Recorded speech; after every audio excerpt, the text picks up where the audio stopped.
శ్రీహాం వరదశ్యమాయుష్యమారోగ్యం ఆయుధాశోమానమయతే ధాన్యం ధనం ఇంద్రాయ సోమాపగడి కలిసే దీర్ఘమాయు. బంధువులు బాంధవ్యాలు ఇంట్లో ఉన్నటువంటి మనుషుల మధ్యలో సుఖశాంతులు లేకుండా ధనహాని కలుగుతూ ఉంటుంది. ధనహాని అంటే ఇక వాళ్ళని ఏదో విషయంలో ఏదో దానికి వాడు కొట్టుకున్నారనో లేకుంటే ఆమె జ్వరం వచ్చిందనో నువ్వు తిట్టంగానే ఆమె ఏదో అలిగిపోయి జ్వరం రోగం ఇట్లాంటివన్నీ ఈ పరిహారంలో సుఖశాంతులు లేకుండా పోయి ప్రతినిత్యం ఇంట్లో ఏదో ఒక అత్త కోడల మధ్య సమస్యను ఇట్లాంటివి ఉంటాయి కదా. అప్పుడు ఇట్లాంటివి ఉన్నప్పుడు ఏం చేయాలంటే ఆవు పాలు, నువ్వులు, ఇంగువ, జొన్నపిండి, ఆవు పాలు, నువ్వులు, ఇంగువ, జొన్నపిండి, మరి ఇవి కలిపేది ఎంతెంత కలపాలనేది మీరు ఈ ఛానల్ ద్వారా సంప్రదించి చెప్తాను. సమస్యను బట్టి అది ఎంత తీవ్రతను బట్టి ఆవు పాలు, నువ్వులు, ఇంగువ, జొన్నపిండి. మొత్తానికైతే ఆవు పాలు కొంచెం మరింత తీసుకోవాలి. నువ్వులు కొద్ది మందం తీసుకోవాలి. అంటే మీ యొక్క 5,000 పట్టినటువంటి మందం తీసుకోండి.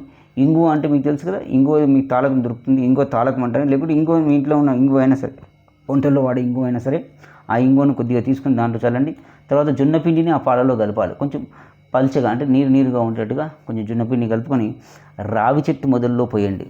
ఆ రావి చెట్టు మొదల్లో పోయండి, కానీ రావి చెట్టును తాకవద్దు. ఇది ఆదివారం చేయకూడదు, మిగతా రోజుల్లో చేసుకోవాలి. అదేవిధంగా ప్రతి నెల రవి సంక్రమణంలో ఉంటాయి, ప్రతి నెల వస్తుంటాయి. రవి సంక్రమణంలో గోమూత్రంతో ఇల్లంతా కూడా మొత్తం చల్లుకొని దాంట్లో కొంచెం మీరు యాసిడ్స్ అవి వేసుకుంటారు కదా ఇంటిని, దాంట్లో కొంచెం గోమూత్రం వేసుకుని మొత్తం నీళ్ళంతా కూడా మీరు శుభ్రం చేసుకోండి. ఇదే విధంగా ఈ యొక్క ఆవు నూనె, నువ్వులు, ఇంగువ, జొన్నపిండితో పాటు మీకు ఏదైనా ఇష్టదైవం అంటే మీ కులదైవాలు ఉంటాయి. కులదైవాలు అనేవి ఎట్లా ఉంటాయంటే వివాహం తర్వాత మీ అత్తగారి దైవమే కులదైవం అవుతూ ఉంటుంది. కాబట్టి కులదైవాలు అనేది ఇంటికి మీ అత్తగారికి సంబంధించినటువంటి పంచదార పొడి లేదా బియ్యం పిండి రెండింటిని కూడా సమానంగా తీసుకొని ఆ యొక్క కులదైవానికి పెట్టి తీసుకెళ్ళి మళ్ళీ దానం చేయండి. అదే రావి చెట్టు మొదల్లో పోయాలి. ఇలా ఇదేంటంటే చూడండి, ఇదేమో ఆదివారం చేయవద్దు ఇంతకుముందుది, ఇదేమో ఆదివారాలు చేయాలి, 16 ఆదివారాలు. సో ఈ డిఫరెన్స్ చూసుకోండి. కాబట్టి పరిహారంలో సుఖశాంతులు లేకుండా ధనహాని కలుగుతున్నప్పుడేమో ఆదివారాలు లేకుండా ఇంతకుముందు చెప్పినటువంటి చేసుకోండి. అదేవిధంగా ఈ సుఖశాంతులు లేకుండా తెలియని పరిస్థితి ఏర్పడుతుంది. అసలు ఏం జరుగుతుందిరా అని ఒక ఇబ్బంది ఏర్పడుతుంది. అప్పుడు ఏం చేయాలి, 16 ఆదివారాలు లేదా మీకు తోచినంత 5 లేదా 16 ఆదివారాలు ఏం చేయాలి, అప్పుడు పంచదార పొడి, బియ్యం పిండి రెండు సమానంగా మీ ఇష్టదైవానికి పెట్టి దాన్ని తీసుకెళ్ళి మళ్ళీ రావి చెట్టు మొదల్లో పోయాలి.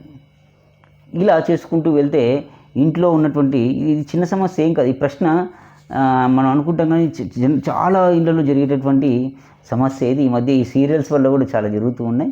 కాబట్టి నేనేమంటే ముఖ్యంగా ఆ సీరియల్ కూడా ఎక్కువగా చూడడం మానేయండి.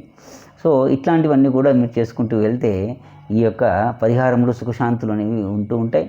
ఇహలోకంలో సుఖంబలు అనుభవించి అంత్యమందు స్వర్గానికి వెళ్ళాలని కోరుకుంటున్నాను. ఇంత మంచి విషయాన్ని మీరు ఒక్కరు తెలుసుకుంటేలా 10 మందికి తెలియచేయండి. శ్రీరామ జయం.